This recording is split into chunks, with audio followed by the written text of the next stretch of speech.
नमस्कार दोस्तों। आशा करता हूँ आप बहुत बढ़िया होंगे।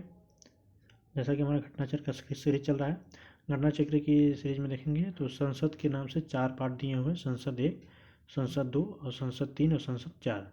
संसद 1 के अंतर्गत लोकसभा दी हुआ है, संसद 2 के अंतर्गत राज्यसभा के बारे में जानकारी दी हुई है। ठीक है, तो आज हमारा अध्याय है संसद 1, जिसके अंतर्गत लोकसभा है। तो लोकसभा का पहला पार्ट हमने कल के वीडियो में देख चुका था। आज उसी के आगे, कल जहाँ खत्म किए थे उसके आगे आज क्वेश्चन को हम सॉल्व करेंगे। उसी का है भाग 2 है। तो चलिए शुरू करते हैं। नेक्स्ट है आपका कि लोकसभा उसके कार्यकाल की समाप्ति के पूर्व ही भंग किया जा सकता है। किसके द्वारा? राष्ट्रपति द्वारा, उसके इच्छानुसार, अध्यक्ष स्पीकर द्वारा, राष्ट्रपति द्वारा, मंत्रिपरिषद की सलाह पर, या डी है राष्ट्रपति द्वारा अध्यक्ष की सलाह पर। तो ऑप्शन सी है आपको राष्ट्रपति द्वारा मंत्रिपरिषद की सलाह पर क्या किया जा सकता है? लोकसभा को भंग किया जाता है, समय से पूर्व ही भंग किया जा सकता है। नेक्स्ट है आपका कि लोकसभा के कम से कम कितने सत्र बुलाए जाते हैं। पहला ऑप्शन है कि 1 वर्ष में 1 बार, दूसरा है वर्ष में 2 बार, तीसरा है वर्ष में 3 बार और चौथा वर्ष में 4 बार। तो आंसर है आपका बी, वर्ष में कम से कम 2 बार लोकसभा के सत्र का आयोजन किया जा सकता है। ठीक है, 6 माह से ज़्यादा गैप नहीं होना चाहिए एक से दूसरे के बीच में। नेक्स्ट है आपका कि लोकसभा का कोरम कुल सदस्य संख्या कितना होता है। कोरम गणपूर्ति पूछ रहा है। नेक्स्ट है आप पहला ऑप्शन दिया आपका कि पहला ए 1/3, दूसरा 1/5, तीसरा 1/11 या चौथा 1/10। ऑप्शन है आपका डी 1/10। और यही सदस्य संख्या क्या होता है? मुख्य विपक्षी दलों के लिए भी होता है कि 1/10 रहेंगे तब उनको विपक्ष का दल माना जाएगा। नेक्स्ट है आपका कि लोकसभा का अधिवेशन गठित करने हेतु गणपूर्ति कोरम कितनी है। पहला है आपका सदन के सदस्यों की कुल संख्या का 6वां भाग, और सदन के सदस्यों की कुल संख्या का 10वां भाग, और तीसरा आपका सदन के सदस्यों की कुल संख्या का 4था भाग, या डी है आपका कि सदन के सदस्यों की कुल संख्या का 3रा भाग। तो आपको पता है ऑप्शन बी है आपका कुल सदस्य संख्या का 10वां भाग होता है। ये गणपूर्ति बोलने में थोड़ा कंफ्यूज हो जा रहे हैं हम तो। चलिए नेक्स्ट क्वेश्चन देखते हैं दोस्तों। पहला नेक्स्ट क्वेश्चन है हमारा कि लोकसभा और राज्यसभा में गणपूर्ति संख्या है कितनी है। कुल सदस्य संख्या का 1/5, कुल सदस्य संख्या का 1/6, कुल सदस्य संख्या का 1/10 या कुल सदस्य संख्या का 1/8। आंसर है आपका पता है, आंसर सी है आपका कुल सदस्य संख्या का 1/10। नेक्स्ट क्वेश्चन देखते हैं। नेक्स्ट क्वेश्चन है कि संघीय क्षेत्रों को प्रतिनिधित्व प्राप्त है। किसका प्रतिनिधित्व प्राप्त है? लोकसभा में, राज्यसभा में, संसद के दोनों सदनों में, या उपयुक्त में से कोई नहीं। इन्हें पूछा संघीय क्षेत्र जो केंद्र शासित प्रदेश हैं उनको कौन मतलब किन किन सदनों में प्रतिनिधित्व प्राप्त है, लोकसभा में या दोनों सदनों में या केवल राज्यसभा में पूछना चाह रहा है। तो क्या है आपको आंसर सी है, संसद के दोनों सदनों में क्या है कि केंद्र शासित प्रदेशों को प्राप्त है। ठीक है, दोनों सदनों में वो अपना प्रतिनिधित्व ले सकते हैं। ठीक है, तो धीरे धीरे याद रखिएगा कि राज्यसभा की अधिकतम संख्या कितनी है, 250 है, और संघीय क्षेत्र दिल्ली से 3 और पुदुचेरी से 1 है जो राज्यसभा में प्रतिनिधित्व करते हैं। और क्या है कि लोकसभा में अधिकतम संख्या 552 है, जिसमें 20 सदस्य संख्या संघ शासित प्रदेश प्रतिनिधित्व करते हैं। नेक्स्ट देखते हैं। नेक्स्ट है आपका कि लोकसभा की बैठक समाप्त की जा सकती है किस किस माध्यम से समाप्त की जा सकती है, ये पूछना चाह रहा है। पहला है स्थगन द्वारा, दूसरा है सत्रावसान द्वारा, तीसरा है विघटन द्वारा, या उपयुक्त सभी के द्वारा। तो ऑप्शन डी है आपका कि उपयुक्त सभी के द्वारा क्या की जा सकती है कि लोकसभा की बैठक को समाप्त किया जा सकता है। तो याद रखिएगा कि लोकसभा की बैठक का स्थगन करना हो तो अध्यक्ष करता है, जबकि सत्रावसान और विघटन करना हो तो वह राष्ट्रपति करता है। ठीक है, याद रखिएगा। नेक्स्ट है आपका कि निम्नलिखित में से कौन लोकसभा के सत्र का सत्रावसान करने का अधिकार किसके पास है, ये पूछना चाह रहे हैं। लोकसभा अध्यक्ष, महान्यायवादी, संसदीय कार्य के मंत्री, या ऑप्शन डी है राष्ट्रपति। तो ऑप्शन है आपका डी, राष्ट्रपति को है सत्रावसान का अधिकार। नेक्स्ट क्वेश्चन है हमारा लोकसभा का कार्यकाल के बारे में दिया हुआ है, उसको बताना कौन सा सही है। पहला है आपका कि लोकसभा कार्यकाल जो है किसी भी परिस्थिति में नहीं बढ़ाया जा सकता। दूसरा है कि एक बार में 6 महीने तक के लिए बढ़ाया जा सकता है। तीसरा है कि आपातकाल की घोषणा के दौरान एक बार में 1 वर्ष तक के लिए बढ़ाया जा सकता है। और नेक्स्ट है आपका डी वाला कि आपातकाल की घोषणा के दौरान एक बार में 2 वर्ष तक के लिए बढ़ाया जा सकता है। सही पता है कि ऑप्शन सी है आपका कि आपातकाल के दौरान लोकसभा की जो होती हैं उनको एक बार में 1 वर्ष तक बढ़ाया जा सकता है कार्यकाल को। ठीक है, नेक्स्ट क्वेश्चन देखते हैं। नेक्स्ट क्वेश्चन है हमारा कि एक एमपी की सीट को रिक्त घोषित किया जा सकता है यदि वह सदन से लगातार कितनी अवधि तक अनुपस्थित रहता है। कितनी अवधि अनुपस्थित? पहला है 1 माह, दूसरा 6 माह पहला है, दूसरा है 2 माह, तीसरा है 3 माह और चौथा है 1 वर्ष, या पांचवा है उपरोक्त में से कोई नहीं। तो ऑप्शन है आपको पता है कि बी है 2 माह यानी कि 60 दिन, 60 दिन की अवधि तक बिना अनुज्ञा के अनुपस्थित रहता है तो उसकी क्या होता है, उसको समाप्त कर दी जाएगी, उसकी सदस्यता को निरस्त कर दिया जाता है। नेक्स्ट क्वेश्चन है, कौन सा राज्य सबसे अधिक प्रतिनिधि लोकसभा में भेजता है? कौन सा राज्य पूछ रहा है? पहला बिहार, दूसरा मध्य प्रदेश, तीसरा पश्चिम बंगाल, चौथा है उत्तर प्रदेश, ऑप्शन डी है उत्तर प्रदेश सबसे ज़्यादा प्रतिनिधि भेजता है 80, और राज्यसभा में कितने भेजता है? 31 सदस्य भेजता है। नेक्स्ट क्वेश्चन है, नेक्स्ट क्वेश्चन है हमारा कि भारत में किस राज्य का लोकसभा एवं राज्यसभा में प्रतिनिधित्व सर्वाधिक है? लोकसभा और राज्यसभा दोनों का इसमें पूछ रहा है। ऑप्शन है A Uttar Pradesh, option B Madhya Pradesh, option C Maharashtra, option D Andhra Pradesh. तो आंसर है आपका ऑप्शन ए उत्तर प्रदेश, सर्वाधिक प्रतिनिधित्व जाता है। नेक्स्ट है आपका, जहाँ तक लोकसभा में प्रतिनिधित्व का प्रश्न है, कौन से राज्य दूसरे तथा तीसरे दर्जे में? देखिए पूछ रहा है दूसरे तथा तीसरे पूछ रहा है, अभी तक पहले पूछ रहा था, अब दूसरा तीसरा पूछ रहा है। तो ऑप्शन दिया आपको बिहार तथा महाराष्ट्र, मध्य प्रदेश तथा तमिलनाडु, और सी है मध्य प्रदेश तथा महाराष्ट्र, या डी है बिहार तथा मध्य प्रदेश। तो आंसर आपका देखिए नहीं दिया हुआ है, इसमें कन्फ्यूजन है। तो देख लीजिए लिखा हुआ है कि बिहार सभा की सीटों के 54 है तथा महाराष्ट्र में 48 है थी। बिहार एवं मध्य प्रदेश की विभाजन के 50 संख्या में परिवर्तन आया है। ठीक है, तो अभी इसमें नहीं है, तो चलिए इसको छोड़ते हैं। देखिए फिलहाल में देखेंगे तो प्रथम स्थान पे उत्तर प्रदेश है, नंबर 1 पे याद रखिएगा। द्वितीय स्थान पे महाराष्ट्र है जिसके पास 48 सीटें हैं, और तृतीय स्थान पे पश्चिम बंगाल। याद रखिएगा कि लोकसभा में नंबर 1 पे यूपी है, दूसरे नंबर पे महाराष्ट्र जिसके पास 48 सीटें हैं, और तीसरे नंबर पर पश्चिम बंगाल जिसके पास 42 सीटें हैं। याद रखिएगा, ठीक है। बिहार चौथे नंबर पर आता है जिसकी संख्या है 40। ये चारों याद रखिएगा। नेक्स्ट क्वेश्चन देखते हैं। नेक्स्ट क्वेश्चन है हमारा कि उत्तर प्रदेश के बाद लोकसभा में सर्वाधिक स्थानों का आवंटन किया गया है, किसको किया गया ये पूछना है। आंध्र प्रदेश को, बिहार को, महाराष्ट्र को, या पश्चिम बंगाल को? तभी हमने ऊपर देखा कि द्वितीय स्थान पर महाराष्ट्र है और तीसरे नंबर में पश्चिम बंगाल है, तो सी है महाराष्ट्र। नेक्स्ट क्वेश्चन देखते हैं कि लोकसभा के कितने स्थान राजस्थान के निर्धारित हैं? ये राजस्थान पीसीएस में पूछा हुआ है, फिर देख लेते हैं। ऑप्शन है आपका 27, बी है 26, सी है 25, या 24। तो आपका आंसर है सी 25, 25, हाँ 25 सीटें निर्धारित है, और 3 सीटें अनुसूचित जनजाति के लिए आरक्षित हैं, 4 सीटें किसके लिए? अनुसूचित जातियों के लिए हैं। नेक्स्ट क्वेश्चन है कि लोकसभा में बिहार को आवंटित स्थान निम्न में से किन राज्यों को आवंटित स्थानों का योग है? यानी किन दो राज्यों को जोड़ देने पर बिहार को आवंटित स्थान प्राप्त हो जाएंगे, ये पूछना चाह रहा है। असम तथा मध्य प्रदेश, असम तथा तमिलनाडु, कर्नाटक तथा राजस्थान, पंजाब तथा पश्चिम बंगाल। तो ऑप्शन है आपका ए, असम तथा मध्य प्रदेश को जोड़, दोनों की राज्यों को सीटों को जोड़ देने पर बिहार की सीटें हमें मिल जाएंगी। ठीक है, नीचे लिखा हुआ है असम गुजरात 40 हो जाएंगे, ये सब लिखा हुआ है यहाँ पे। ठीक है, उत्तर प्रदेश की 80 है, वहीं उत्तर प्रदेश की आधी सीट कितनी है? 40 होती है, 40 किसका है? बिहार का। याद रखिएगा, उत्तर प्रदेश की आधी सीट, आधा जो होता है वो बिहार लोकसभा को, बिहार लोकसभा में सीटें को प्राप्त है, बिहार को प्राप्त है। नेक्स्ट क्वेश्चन है, निम्नलिखित में से राज्यों के किस युग्म को लोकसभा में समान सीटें प्राप्त हैं? समान सीटें पूछ रहा है, किसमें किसको किसको प्राप्त है समान सीटें? पंजाब तथा असम, गुजरात तथा राजस्थान, मध्य प्रदेश तथा तमिलनाडु, आंध्र प्रदेश तथा बंगाल। तो इनमें से कोई विकल्प सही नहीं है, लिखने के लिए लिखा। चलिए अगला क्वेश्चन देखते हैं। अगला क्वेश्चन है हमारा कि निम्न युग्मों में से कौन सा युग्म सही नहीं है? सही नहीं है बताना है।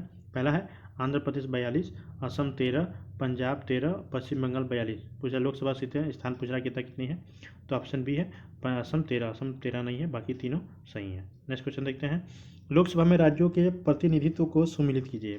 सुमिलित करने के लिए बोल रहा है राज्य और प्रतिनिधित्व। पहला है कि आंध्र प्रदेश 48, तमिलनाडु, महाराष्ट्र, छत्तीसगढ़ और पश्चिम बंगाल, ये 5 तो दिया हुआ है, बताना कि कौन कौन सा है इसका। देखिए आंसर देख लेते हैं, तो ऑप्शन है आपका बी। ठीक है, डी है। चलिए नेक्स्ट क्वेश्चन देखते हैं। ये जो दिया हुआ है इसको पीछे हमें भी देख चुका, देखिए यही है ये जो दिया हुआ है। अब एक बार इसको नजर देख लीजिए, किसको कितनी सीटें प्राप्त हैं, कितने स्थान मिले हुए हैं, इसको याद कर लीजिए, फिर उसी के आधार पर इसको सॉल्व कर दीजिए। चलिए नेक्स्ट क्वेश्चन देखते हैं। नेक्स्ट क्वेश्चन है हमारा कि निम्नलिखित राज्यों संघ शासित क्षेत्रों के समूह में से किसकी लोकसभा में केवल एक सीट है? केवल एक सीट के बारे में पूछ रहा है, किसके किसके पास है? गोवा, मेघालय, नागालैंड, मणिपुर, दादरा और नगर हवेली और पुदुचेरी। तीसरा है अरुणाचल प्रदेश, सिक्किम, लक्षद्वीप, और चौथा है चंडीगढ़, सिक्किम और मिजोरम।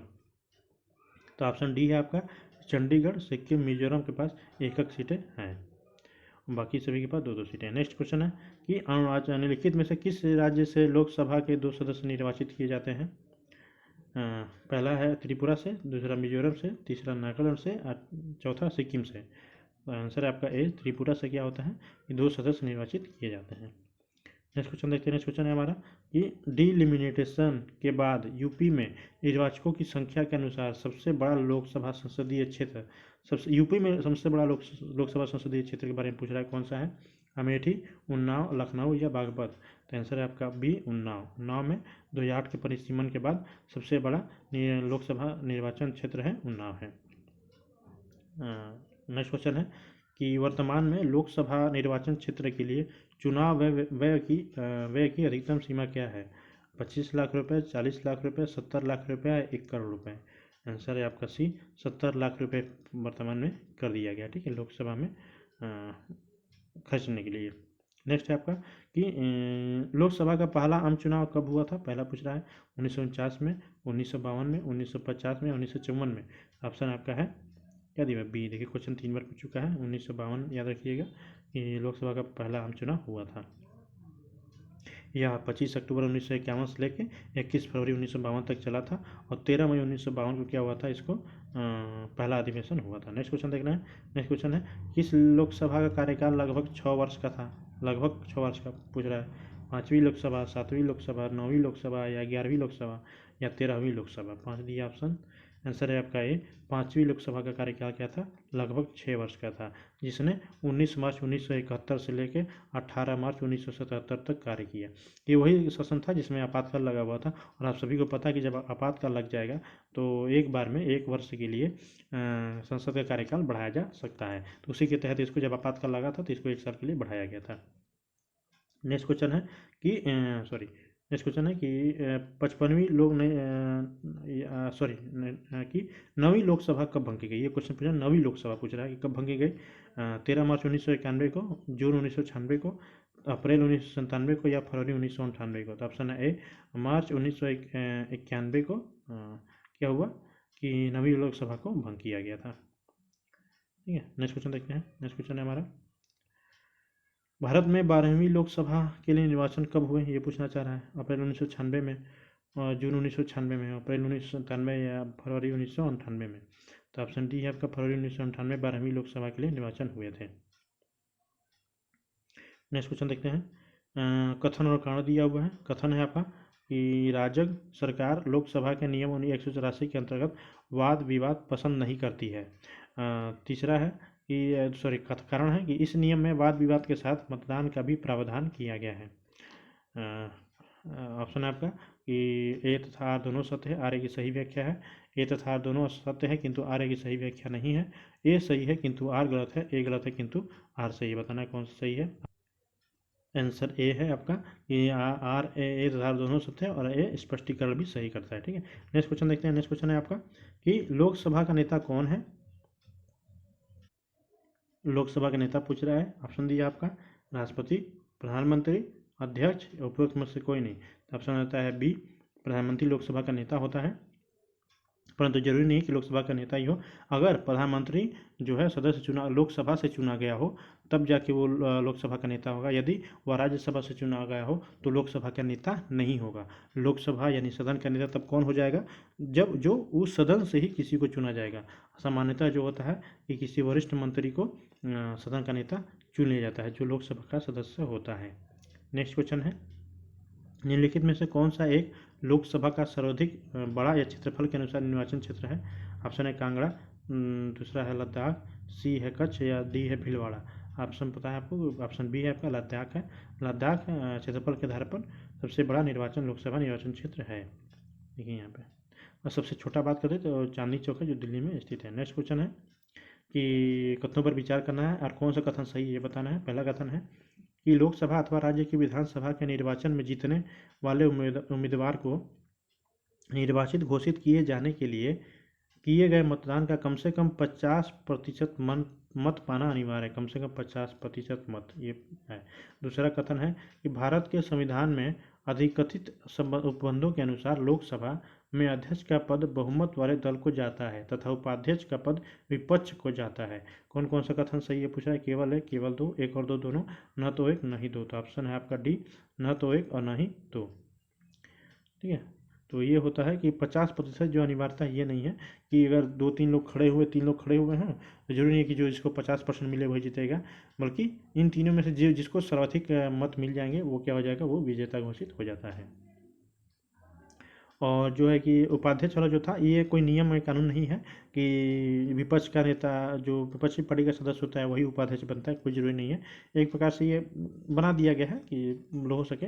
अधिकांशतः देखा जाता है कि जो पक्ष का नेता होता है या सत्तारूढ़ दल होता है, सत्तारूढ़ पार्टी होती है, वो क्या होता है, अध्यक्ष को चुना जाता है। नेक्स्ट देखते हैं, नेक्स्ट है आपका कि भारत में लोकसभा का स्पीकर अध्यक्ष को कैसे हो, तो क्या होता है, मतलब कि मनोनीत किया जाता है, चयनित किया जाता है, निर्वाचित किया जाता है या नियुक्त किया जाता है। तो ऑप्शन है आपका बी, चयनित किया जाता है। ठीक है, लोकसभा अध्यक्ष स्पीकर क्या होता है, चयनित होता है। जो लोकसभा बहुमत दल का बहुमत दल का जो पार्टी होती है, बहुमत प्राप्त पार्टी, उसी में से किसी एक व्यक्ति को लोकसभा अध्यक्ष चुन लिया जाता है।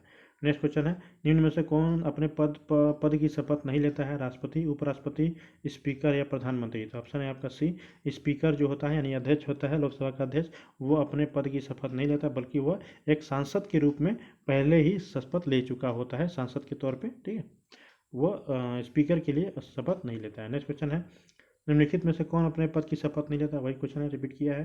पहला राष्ट्रपति, बी है उपराष्ट्रपति, सी है प्रधानमंत्री, या डी है स्पीकर, या ई है सर्वोच्च न्यायालय के न्यायाधीश। तो ऑप्शन है डी, स्पीकर जो होते हैं वो अपने पद की शपथ न लेकर एक सांसद के रूप में शपथ ग्रहण करते हैं। जिसको शपथ कौन दिलाता है, तो प्रोटेम स्पीकर दिलवाते हैं। प्रोटेम स्पीकर की जो नियुक्ति होती है, जब नया सरकार का गठन होता है तो तत्काल में अपने में से किसी भी सदस्य को प्रोटेम स्पीकर बना दिया जाता है। अब प्रोटेम स्पीकर जो जितने भी नवनिर्वाचित सदस्य होते हैं लोकसभा के, उन सभी का क्या करते हैं, शपथ दिलवाते हैं। जब सभी लोग शपथ हो जाता है तब जाके अपने में से लोग क्या करते हैं, अध्यक्ष को चुन लेते हैं। नेक्स्ट क्वेश्चन है, लोकसभा के स्पीकर का निर्वाचन होता है संसद के सभी सदस्यों द्वारा, प्रत्यक्ष रूप से जनता द्वारा, लोकसभा के सभी सदस्यों द्वारा, लोकसभा में बहुमत प्राप्त दल के सदस्यों द्वारा। आंसर आपका है सी, लोकसभा के सभी सदस्यों द्वारा क्या होता है, लोकसभा के स्पीकर का चयन होता है।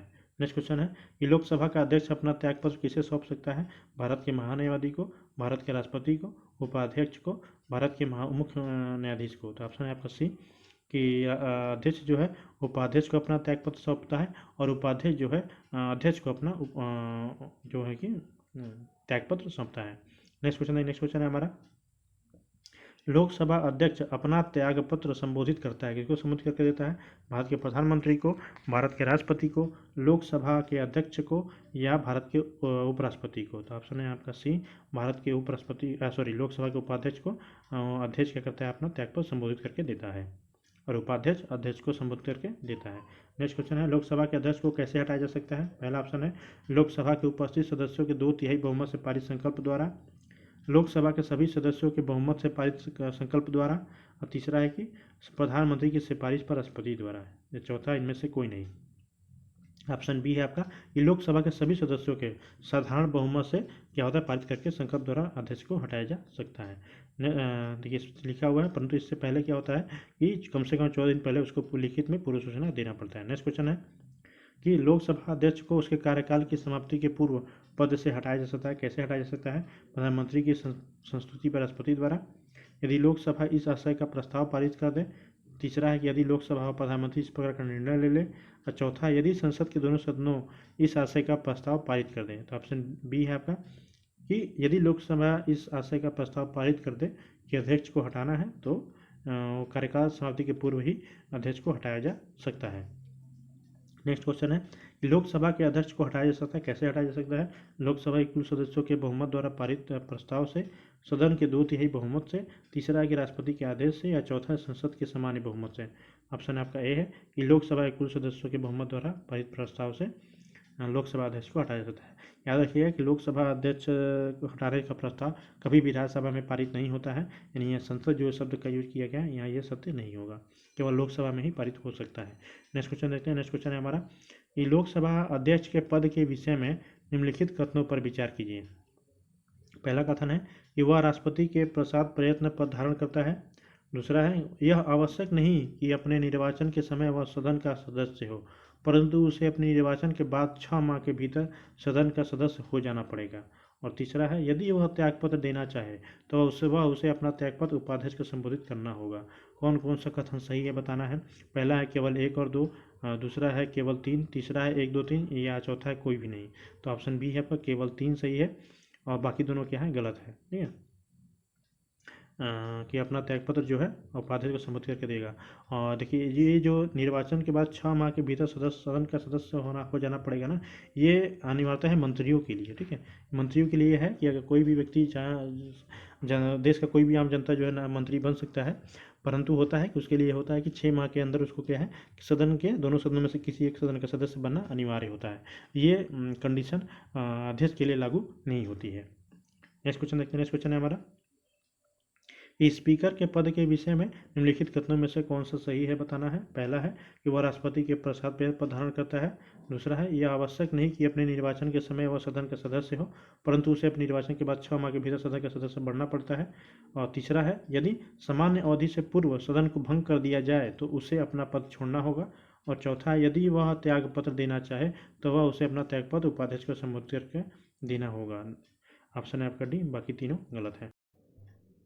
नेक्स्ट क्वेश्चन है, प्रोटेम स्पीकर का कर्तव्य क्या होता है, ये पूछ रहा है। पहला है स्पीकर की अनुपस्थिति में सदन की कार्रवाई का संचालन करना।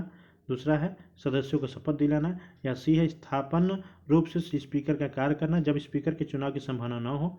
और चौथा है न केवल सदस्यों के चयन प्रमाण पत्रों को चेक करना कि वह सही है या नहीं। तो ऑप्शन है आपका बी, प्रोटेम स्पीकर का केवल एक कर्तव्य होता है कि वह सदस्यों को, जो नवनिर्वाचित सदस्य होते हैं उनको क्या करता है, शपथ दिलाने का कार्य प्रोटेम स्पीकर का होता है। उसके बाद जब वो सबका शपथ ग्रहण हो जाता है तो वो अपने में से ही किसी को एक अध्यक्ष के रूप में चुन लेते हैं। ठीक है, नेक्स्ट क्वेश्चन है कि प्रोटेम स्पीकर सामान्यतः किसे नियुक्त किया जा सकता है, ये पूछ रहा है। पहला है पिछली लोकसभा के अध्यक्ष को, पिछली लोकसभा के उपाध्यक्ष को, नवनिर्वाचित लोकसभा के वरिष्ठतम सदस्यों में से एक को, या डी है पिछली लोकसभा के विपक्ष के नेता को। तो ऑप्शन सी है कि नवनिर्वाचित लोकसभा के वरिष्ठतम सदस्यों में से किसी एक को प्रोटेम स्पीकर का चयन कर लिया जाता है। नेक्स्ट है लोकसभा अध्यक्ष यानी स्पीकर अपने कास्टिंग वोट का प्रयोग कब करते हैं। ऑप्शन है आपका वर्तमान सरकार को बचाने हेतु, संविधान में संशोधन के मामले में, आपातकाल के मामले में, जब वोट बराबर होने के नाते यानी टाई की स्थिति में। तो ऑप्शन है आपका डी कि जब वोट बराबर हो जाए किसी मुद्दे पर तो क्या कर सकता है वो अपना जो है कि कास्टिंग वोट यानी निर्णायक मत दे सकता है। ठीक है, याद रखिएगा कि अगर कोई प्रस्ताव पारित हो, अध्यक्ष को हटाने के लिए का प्रस्ताव कोई पारित होता है तब वो अपना निर्णायक मत नहीं दे सकता है, उसको पहले मत देने का अधिकार होता है, न कि निर्णायक मत। नेक्स्ट क्वेश्चन है, संविधान के निम्न अनुच्छेदों में से कौन सा एक उपबंधित करता है कि मत बराबर होने की दशा में लोकसभा के अध्यक्ष का मत निर्णायक होगा और वह उसका प्रयोग करेगा। ऑप्शन है आपका अनुच्छेद 99, अनुच्छेद 103, अनुच्छेद 100 या अनुच्छेद 102। तो ऑप्शन है आपका सी, अनुच्छेद 100 के अंतर्गत यह प्रावधान किया गया है।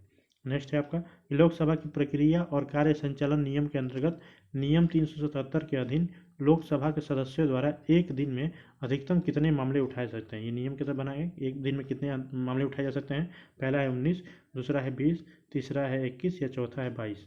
तो ऑप्शन है आपका बी, एक दिन में अधिकतम 20 मामले को सदस्यों द्वारा, लोकसभा सदस्यों द्वारा उठाया जा सकता है। ठीक है, नेक्स्ट क्वेश्चन है हमारा कि लोकसभा के प्रथम अध्यक्ष कौन थे। मावलंकर जी, हुकुम सिंह, बी.डी. जत्ती या वी.वी. गिरी। तो ऑप्शन ए है आपका मावलंकर। ठीक है, जो पहले थे गणेश वासुदेव मावलंकर जी थे प्रथम लोकसभा के प्रथम अध्यक्ष थे। नेक्स्ट क्वेश्चन है, भारत की प्रथम लोकसभा के पहले अध्यक्ष कौन थे। G.V.. Mavalankar, S. Radhakrishnan, G.V.. Pant या फिर सी.डी. देशमुख। तो ऑप्शन ए आपका जी.वी. मावलंकर थे। नेक्स्ट क्वेश्चन है, प्रथम स्पीकर जिनके विरुद्ध लोकसभा में अविश्वास प्रस्ताव लाया गया था। ऑप्शन है B R Jakhar, G V. Mavalankar, Hukum Singh, K S. Hegde.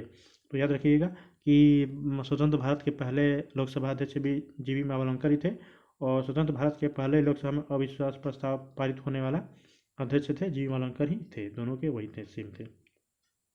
Next है आपका कि लोकसभा की प्रथम महिला अध्यक्ष कौन थी। प्रथम महिला अध्यक्ष पूछ रहा है, विजयलक्ष्मी पंडित, सुचित्रा कृपलानी, तारकेश्वरी सिन्हा या मीरा कुमार। तो ऑप्शन है आपका डी, मीरा कुमार जी थी जो प्रथम महिला अध्यक्ष चुनी गई थी 16वीं लोकसभा में, 15वीं लोकसभा में। ठीक है, नेक्स्ट क्वेश्चन है आपका कि लोकसभा के वर्तमान उपाध्यक्ष कौन, वर्तमान उपाध्यक्ष के बारे में पूछ रहा है।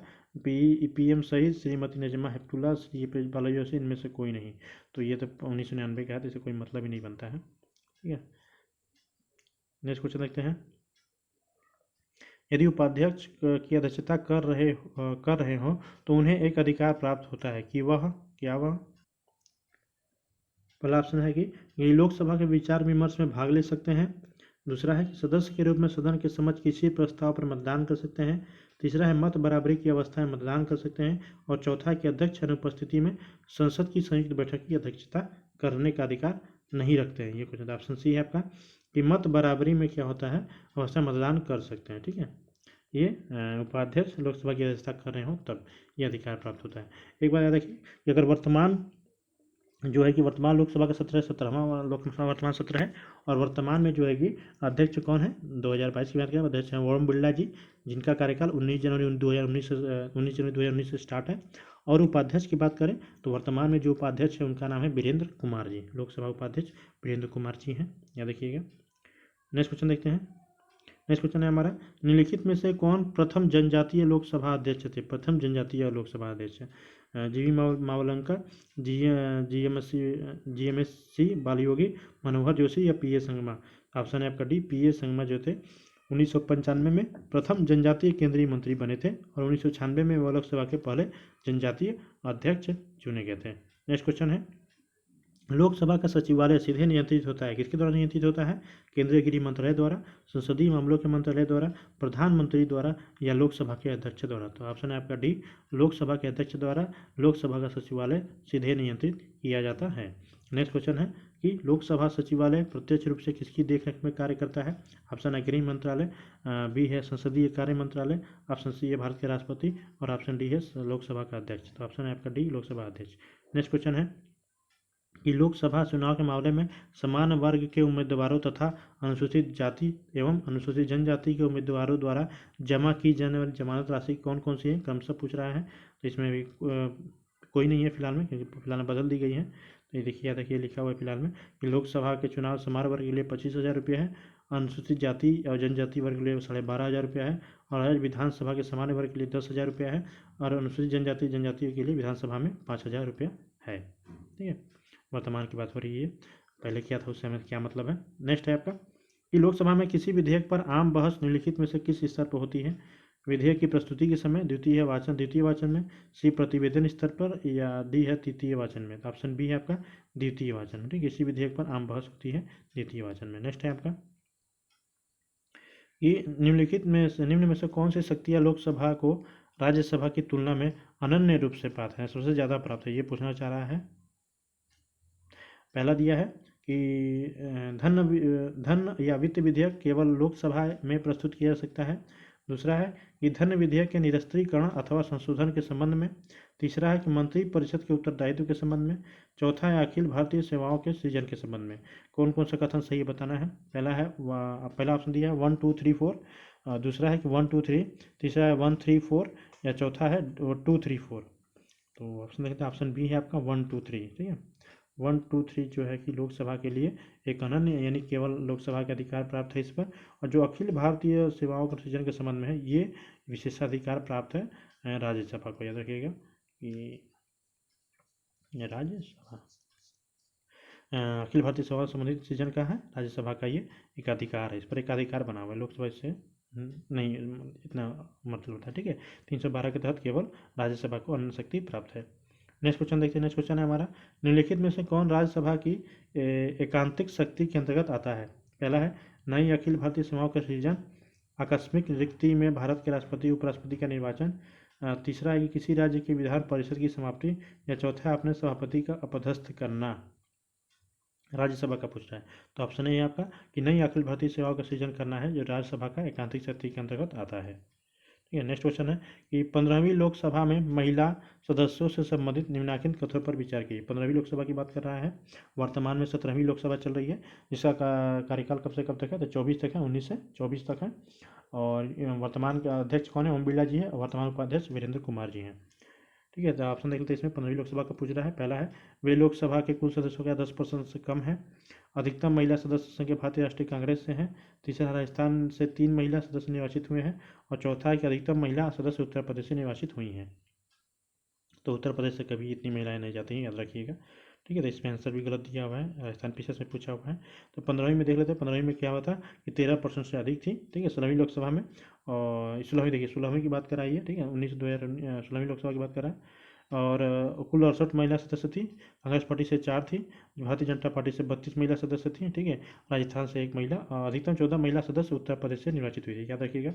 अधिकतम 14 महिला सदस्य उत्तर प्रदेश से थी। हमें तो लगता है कि उत्तर प्रदेश से आती ही नहीं है, पर अधिकतम 14 महिला हुई थी, याद रखिएगा। कि सबसे ज़्यादा महिला सांसद सदस्य कहाँ जाती हैं, तो उत्तर प्रदेश से ही जाती हैं, क्योंकि जनसंख्या ज़्यादा है ना यहाँ का, जनसंख्या ज़्यादा है, क्षेत्रफल ज़्यादा है, तो यहाँ पे जाहिर सी बात है कि महिलाओं की जनसंख्या भी थोड़ी बढ़ा दी गई यहाँ पे अपेक्षा के। वैसे होना चाहिए 50%, 50% होता कहाँ से है, 50% या 30% मान लीजिए सरकार द्वारा आरक्षण प्राप्त है महिलाओं के लिए, तो कहाँ जाता है, उतना नहीं हो पाता है। नेक्स्ट क्वेश्चन है हमारा, निम्नलिखित तथ्यों पर विचार कीजिए कि पहली लोकसभा में विपक्ष में सबसे बड़ा राजनीतिक दल स्वतंत्र पार्टी था।